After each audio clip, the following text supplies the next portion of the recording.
안녕하세요. 오늘은 소변을 참는 시간에 대해 이야기해 볼까요? 우리는 살면서 어쩔 수 없이 소변을 참아야 할 때가 종종 있죠. 하지만 소변을 너무 오래 참으면 오히려 건강에 문제가 될 수 있다는 사실 알고 계셨나요? 오늘은 소변을 참는 적정 시간과 그 기준을 넘겼을 때 우리 몸에 어떤 문제가 생길 수 있는지 자세히 알아보겠습니다. 소변을 참는 것은 방광 건강에 직접적인 영향을 미칩니다. 그렇다면 과연 얼마나 참는 것이 괜찮을까요? 일반적으로 건강한 성인의 경우 3-4시간 간격으로 소변을 보는 것이 적당하다고 합니다. 즉, 이 간격 이상으로 소변을 참는 것은 좋지 않다는 의미입니다. 하지만 사람마다 방광 용적이나 수분 섭취량, 생활 습관이 다르기 때문에 획일적인 기준을 적용하기는 어렵습니다. 중요한 것은 자신의 몸 상태를 잘 파악하고 무리하게 소변을 참지 않는 것입니다. 소변을 너무 오래 참으면 어떤 문제가 생길까요? 여러 가지 부작용이 발생할 수 있습니다. 첫 번째, 방광염입니다. 소변은 우리 몸의 노폐물을 걸러낸 것으로 장시간 방광에 머무르면 세균이 번식하기 쉬워 염증을 유발할 수 있습니다. 특히 여성분들은 신체 구조상 세균이 방광으로 침입하기 쉬워서 방광염에 걸릴 위험이 더 큽니다.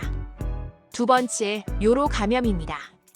소변을 오래 참는 습관은 요로 감염의 위험을 증가시킵니다. 방광에 소변이 오래 머무르면 세균이 증식할 시간이 늘어나 감염 위험이 높아지기 때문입니다. 세 번째, 심한 경우 신장 기능 저하를 일으킬 수 있습니다. 소변을 참는 행동이 반복되면 신장에 무리가 가게 되고 결국 신장 기능 저하로 이어질 수 있습니다. 네 번째, 만성 방광염, 즉 간질성 방광염으로 발전할 수 있습니다. 방광염이 반복되면 만성 방광염으로 발전할 수 있는데 이는 소변을 조금만 참아도 통증이 심하게 느껴지는 특징이 있습니다. 치골 위쪽, 아랫배, 회음부 등에서도 통증이 느껴질 수 있으며 잦은 배뇨, 야간뇨, 혈뇨 등이 동반될 수 있습니다. 다섯 번째, 배뇨 장애 및 잔뇨감을 유발할 수 있습니다. 소변을 자주 참으면 방광 근육이 늘어나 수축력이 저하될 수 있습니다. 이는 배뇨 장애나 잔뇨감으로 이어질 수 있습니다. 여섯 번째, 방광개실이 생길 수 있습니다. 소변을 지나치게 오래 참으면 방광 내부 압력이 상승하여 방광벽의 약한 부분이 부풀어 늘어나는 방광개실이 생길 수 있습니다. 마지막으로 남성의 경우 만성 전립선염의 원인이 될 수 있습니다. 소변을 참기 위해 골반 근육이 계속 긴장하면 만성 전립선염의 원인이 될 수 있습니다. 그렇다면 건강한 배뇨 습관을 위해서는 어떻게 해야 할까요? 첫 번째, 규칙적인 배뇨 습관을 갖는 것이 중요합니다. 소변을 지나치게 참지 말고 하루 4에서 6회 정도 배뇨하는 것이 좋습니다. 두 번째, 충분한 수분 섭취를 해야 합니다. 하루 6에서 8잔, 즉 2리터 정도의 물을 마셔 세균이 방광에 오래 머무르지 않도록 하는 것이 중요합니다. 활동량이 많거나 더운 날씨에는 더 많은 수분이 필요합니다. 세 번째, 올바른 위생 습관을 갖는 것이 중요합니다. 배변 후 휴지로 닦을 때 앞에서 뒤쪽으로 닦아 요도에 세균이 들어가지 않도록 해야 합니다.